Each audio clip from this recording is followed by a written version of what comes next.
Notre nation ne sera plus un Congo de la division, de la haine ou du tribalisme. OVD a les caca à chaque instant pour vérifier comment est-ce que nous allons salir.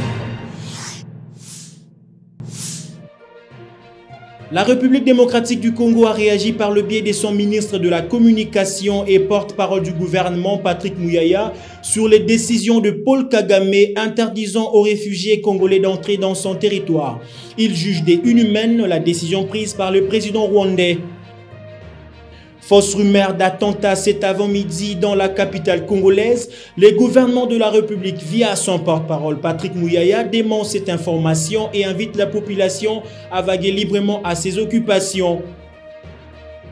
En sa qualité du patron de la territoriale, le vice-premier ministre en charge de l'Intérieur, Daniel Aselo Okito, a visité le mercredi 11 janvier le matériel destiné à la construction des infrastructures dans la province de Sankourou pour le projet des 145 territoires entreposés dans la concession de l'Office de route.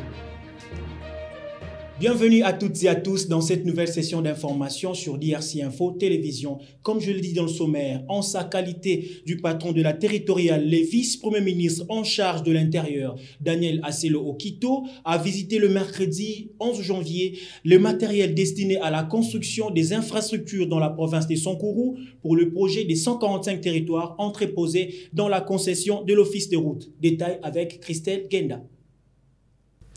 Le premier lot de 104 ponts repartis en des contrats sont disponibles à l'office de route pour desservir plusieurs rivières du pays. Dont 44 ponts déjà du premier contrat ont été divisés mercredi 11 janvier 2023 par le vice-premier ministre de l'Intérieur, Sécurité, Décentralisation et Affaires coutumières Daniel Aselo Okito. Accueilli par le nouveau comité de gestion, le patron de l'Intérieur a reçu des explications techniques de la part du directeur général de cet office, Jano Kikongala, accompagné de son PCA et directeur général adjoint. Remercions les chefs de l'État pour cette initiative. Daniel Aselo a demandé l'importance de ces ponts sur les 10 projets pour le développement à la base. Aujourd'hui, pour la mise en œuvre de ce projet de développement des 145 territoires, comme nous l'avons rappelé tout récemment en Bandaka lors de la conférence des gouverneurs de province, il faut qu'on ait des voies de sortie, il faut qu'on ait des voies susceptibles de permettre à tous ces territoires-là de recevoir tout ce qui est nécessaire pour la construction de bâtiments, pour les écoles, les hôpitaux, l'administration publique, l'arrivée de ces ponts-là. Et je viens de le constater, je le félicite. Je félicite également tous ceux qui étaient avant eux et qui se sont donné de la peine pour que ces projets soient mis en place. Raison de plus pour être fier de ça. Remercier le président de la République pour tous ces projets qui sont en train d'être réalisés aujourd'hui dans notre pays. Il s'y est de noter que 7 ponts sont à ce jour disponibles, dont 5 sont à Kinshasa et 2 autres au niveau de Matadi. La République démocratique du Congo a réagi par le biais de son ministre de la Communication et porte-parole du gouvernement, Patrick Muyaya, sur les décisions prises par Paul Kagame interdisant aux réfugiés congolais de fouler son sol. Il juge des inhumaines décisions prises par le président rwandais. Alain Goma pour le commentaire. Il y a plus de réfugiés rwandais au Congo que des réfugiés congolais au Rwanda. Et cette question a fait l'objet des discussions entre les deux gouvernements. Les deux chefs d'État étaient là, à Luanda, en juillet dernier. Si vous regardez la feuille de route, il est prévu que l'on traite cette question de réfugiés dans une tripartite avec le Haut Commissariat pour les réfugiés. Je peux vous donner des chiffres à titre indicatif parce que du côté congolais, ce travail a été fait. Les chiffres au 30 novembre 2022 disent qu'il y a à peu près 77 000 réfugiés congolais au Rwanda qui sont du fait des agissements du gouvernement rwandais. Parce que, souvenez-vous qu'en mai 2021, lors de l'éruption, les Congolais qui s'étaient réfugiés de l'autre côté n'ont pas voulu rester un seul jour de plus. Et ils sont tous rentrés. Souvenez-vous, c'est récent.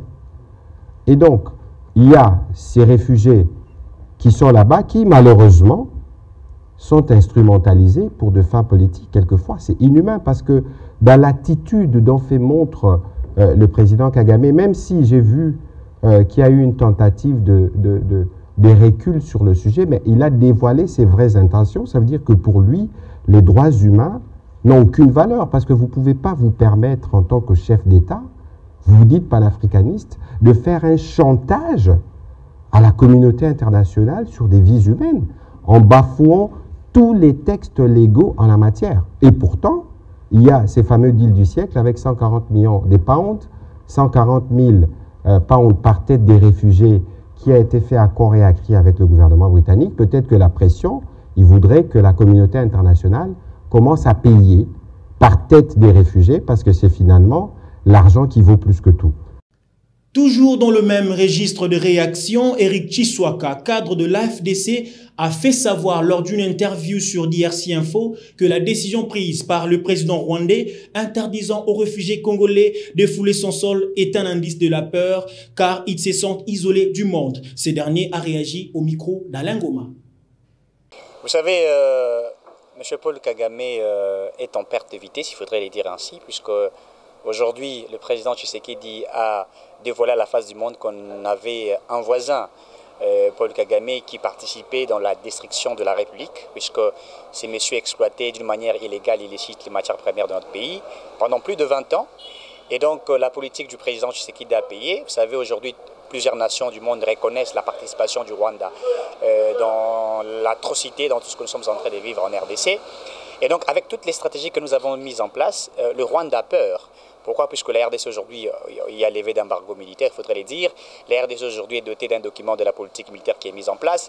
La République démocratique du Congo a une loi de programmation militaire qui, l'État congolais a mis pratiquement $1 milliard pour que l'on puisse équiper l'armée, structurer l'armée. Et bien, toutes ces choses font qu'on a restructuré l'armée, on a réformé l'armée, nous avons une armée forte.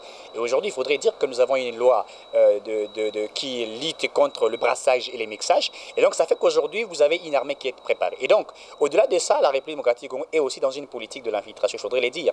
C'est aussi des stratégies politiques, puisque le Rwanda nous a infiltrés pendant des temps. Vous vous rappellerez, depuis 1994 jusqu'à aujourd'hui.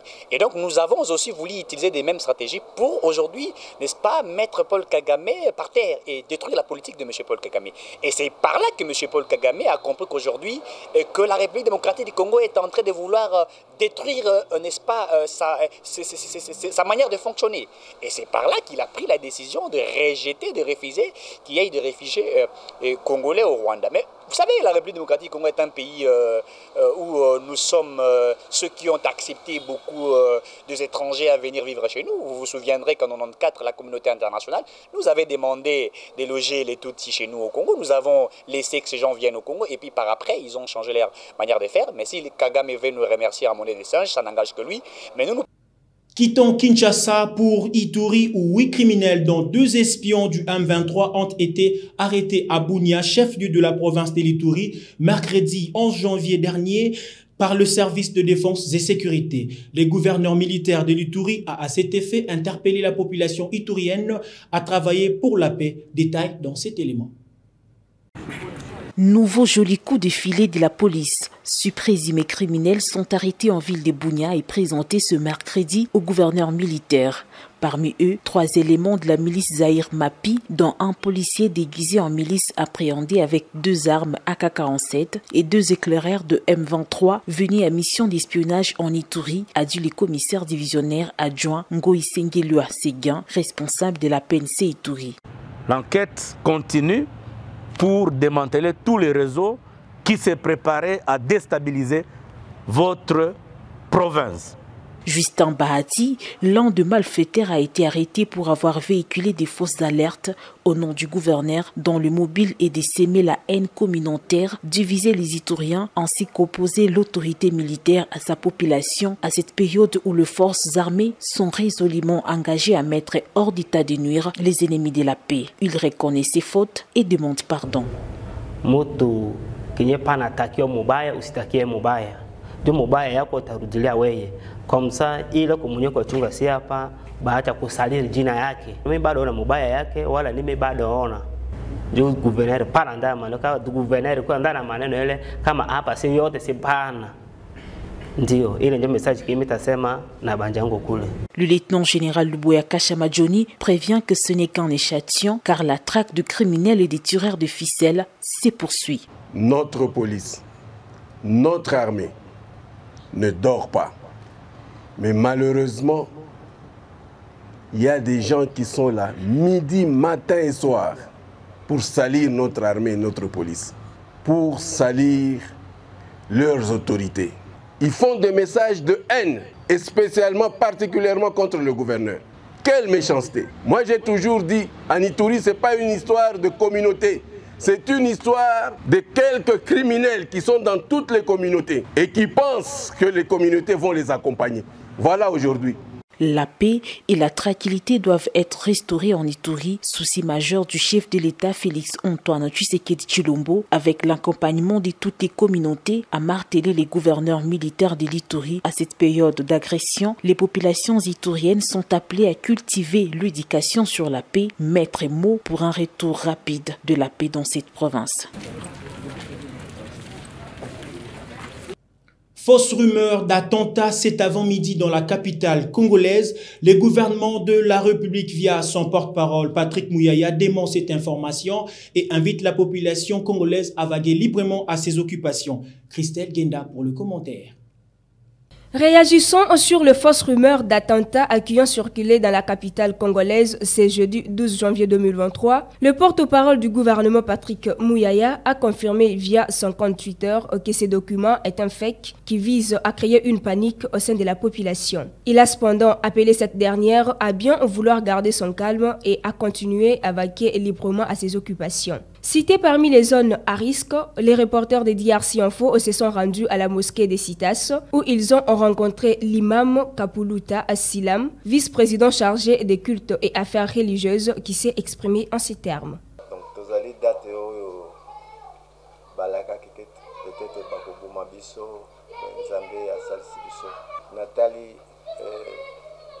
bakombo ya nzambe bakalite ya nzambe namoni esika moko te oyo balobi nzambe azali na makasi te nzambe azali faible ye moto ya makasi ye moto oyo abatelaka ye moto oyo amonaka oyo biso tomonaka te abatela biso abatela Congo abatela mboka na biso. En cette année électorale, plusieurs stratégies de l'ennemi et de la nation seront mises en place pour fragiliser le pouvoir. Nous appelons la population à être vigilante. Venu mercredi 11 janvier pour le contrôle, les agents de la fonction publique de la province du Kasaï oriental ont trouvé les 2 sites de recensement fermés, leurs dossiers abandonnés à même les sols et dans des endroits inappropriés qui ont servi des lieux d'entreposage des circonstances. Les détails avec Nancy Chimweneka. Envoyée à mission de recensement des agents de la fonction publique à Mbujimaï, la délégation de Kinshasa laisse des litiges, grincement des dents et un désespoir sans précédent dans les chefs de la population qui avaient accueilli avec fierté cette mission au Kasaï oriental. Interviewés sur place, les agents de la fonction publique accusent la délégation de s'être plongée dans des pratiques rétrogrades de nature à rançonner les paisibles citoyens en conditionnant le contrôle des dossiers par le pot de vin. Nous sommes lésés. Les délégués de Kinshasa comptent aller pendant que le service est en cours. Donc pendant l'exécution de leur service, il y a eu l'handicap. Ils triaient le dossier de ceux qui connaissaient ou ceux qui finançaient quelque chose. Et puis les autres ont manqué la possibilité. Pourquoi? Parce qu'on exige maintenant la notification émanant de la fonction publique, on exige là-bas 30 000 francs. Il sollicite cependant l'intervention de la haute hiérarchie du pays dans ces dossiers. Nous demandons à l'autorité de la fonction publique qu'il puisse parchever, qu'on puisse envoyer d'autres équipes parchever maintenant le travail. Nous ne pouvons pas rester comme ça, moisir. D'ailleurs, je peux vous montrer le bulletin que je suis engagé depuis 70 au travail. Alors j'espérais parfois la pension ou autre chose. Quand je reste maintenant moisir, je ferai quoi dans la vie? Il y a l'argent, on a attrapé même l'autre hier ici. Nous demandons à le chef de l'État en tant que le fils et représentant maintenant de cette province qu'il puisse intervenir pour qu'on puisse nous recenser, pour éviter maintenant le chômage. et autres choses-là. Les agents de la fonction publique sont là, sous la pluie, en train d'attendre le contrôle, alors que certaines sources révèlent que la délégation s'est rendue à l'aéroport de Mbuji-Mayi, en destination de Kinshasa, sans avoir fini la mission pour laquelle elle était envoyée au Kasaï oriental. De nombreux agents attendent le contrôle, mais cela semble être une équation. Le pont jeté sur la rivière Lovois dans le secteur Bapende, province du Kasaï, s'est écroulé le mardi 10 janvier dernier, emportant avec lui un camion ayant plusieurs passagers et marchandises à son bord. Selon le témoin, la vétusté et le surtonnage sont à la base. Commentaire Georges Mapoko. 7 personnes jusque-là portées disparues, un véhicule des marques Ben, y compris les sacs de ciment et autres marchandises emportées dans les eaux, c'est le bilan à la suite de l'écroulement du pont Lovois 2 dans le secteur de Bapende en allant vers le village Kitangwa dans le Kasaï, facilitant le trafic sur cette route des dessertes agricoles qui approvisionne significativement le marché de Chikapa. Ce pont était en état de délabrement très avancé, d'où sa non-résistance au tonnage du véhicule, selon les témoins sur place. Réagissant dans une radio à Kinshasa, le député national Guy Mafuta Kabongo, fils du terroir, regrette ce drame et alerte sur les conséquences socio-sanitaires qui peuvent en découler si l'État n'intervient pas rapidement. Effectivement, c'est vers 12h30 que le pont a lâché à la suite de la traversée d'un camion qui transportait des ciments. Nous déplorons qu'il y ait la perte en vies humaines, environ 7 personnes, suivant les témoins sur place. Et là, les corps sont dans l'eau, y compris le camion. C'est un endroit assez compliqué où ce sont des chutes. La rivière est quand même assez profonde. C'est un pont qui est vétuste, qui subit le même sort que plusieurs ponts dans l'espace Kasaï. Et là, malheureusement, c'est 2 secteurs qui sont coupés du monde. Lesquels secteurs s'étendent sur 2 zones de santé importantes. Nous ne savons pas comment les médicaments, les autres vivres pourront les atteindre. Et aussi, il faut dire que ces ponts se situent sur une route de desserte agricole très importante, ce qui fait que le marché de la ville de Chikapa va quand même connaître un souci assez important. Une intervention urgente s'impose donc. Signalons que ce pont se situe à quelques mètres du pont Lovois 1 qui réunit la route nationale numéro 1 qui mène vers Kinshasa. Le secrétaire général du parti politique Ensemble pour la République de Moïse Katumbi a tenu un point de presse le mercredi 11 janvier dernier à Kinshasa pour essayer de faire la restitution du congrès de décembre dernier. Christian Mayassi, coordonnateur interfédéral de la FUNA, revient sur les grandes lignes. Depuis l'organisation de notre congrès qui s'est tenu du 20 au 22 décembre de l'année passée à Lubumbashi, le parti n'a pas communiqué officiellement. Donc il fallait qu'une restitution soit faite pour expliquer à la population, surtout à nos militants d'Ensemble pour la République, quelles ont été les résolutions prises au niveau de ce congrès. Donc, premièrement, le congrès était organisé pour d'abord évaluer le parti. Comme vous le savez, le 20 décembre de l'année passée, pendant le congrès, le premier jour du congrès, nous avons célébré le 3e anniversaire de notre parti Ensemble pour la République. Il était question de faire une évaluation, surtout des adhésions et l'implantation de partis au niveau des villes, des quartiers, des communes. Et nous avons vu que cela a avancé d'une manière très efficace. Et le président Moïse Katumbi nous a exhortés à continuer dans ce même élan pour une bonne implantation et la redynamisation de notre parti au sein de nos bases respectives. Nous avons choisi Moïse Katumbi comme candidat d'Ensemble pour la République aux prochaines élections. Donc il a été question de dire à la population que, contrairement à ce qui se dit sur les réseaux sociaux et chez nos adversaires politiques, il n'y a aucun texte, aucune loi qui empêche aujourd'hui à Moïse Katumbi d'être candidat président de la République.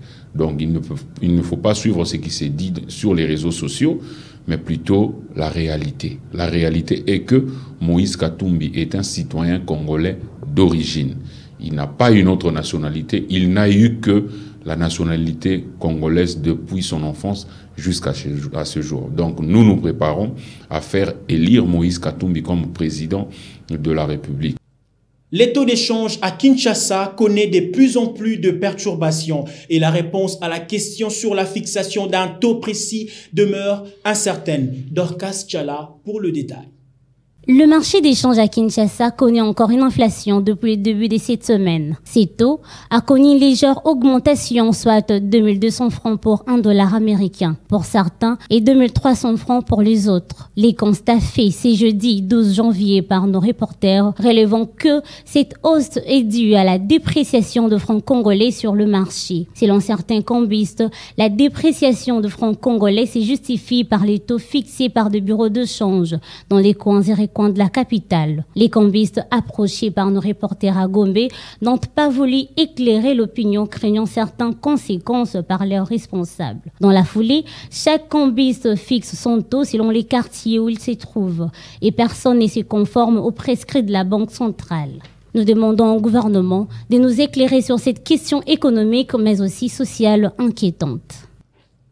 Parlons sport à présent, où le Léopard de la République démocratique du Congo ont posé leurs valises à Annaba en Algérie pour participer au championnat d'Afrique des Nations après avoir livré 2 matchs amicaux en Tunisie face aux Libyens pour le premier match et face aux Maliens pour le second. Dans le rue de Kinshasa, quelques Congolais rencontrés souhaitent une bonne chance au Léopard A' afin de remporter cette édition. Suivez Nancy Chimoneka pour le détail avec Dieudonné Mouzika. Les léopards A' de la République démocratique du Congo ont quitté Sousse en Tunisie dans la matinée du mercredi 11 janvier 2023 pour Annaba en Algérie, leur quartier général, où ils seront reçus samedi 14 par les Grands de l'Ouganda en premier match du groupe B. Les Congolais rencontrés dans les rues de Kinshasa ne jurent que sur leur victoire.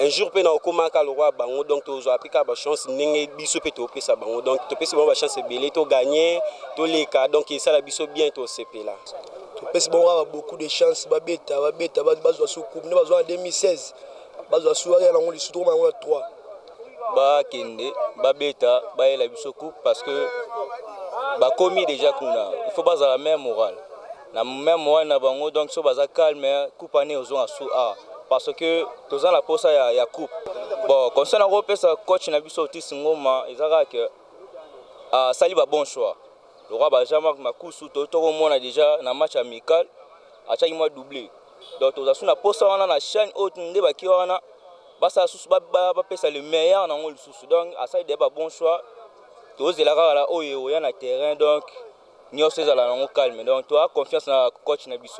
groupe de la République démocratique du Congo est composé de l'Ouganda, le Sénégal et la Côte d'Ivoire. Cette participation des Léopards A' est la 6e en phase finale du CHAN qui est à sa 7e édition. Ils ont remporté la première édition en 2009 en Côte d'Ivoire et celle du Rwanda en 2016. À présent, passons au rappel des principaux titres. La République démocratique du Congo a réagi par le biais de son ministre de la Communication et porte-parole du gouvernement, Patrick Mouyaya, sur les décisions de Paul Kagame interdisant aux réfugiés congolais d'entrer dans son territoire. Il juge inhumaine la décision prise par le président rwandais.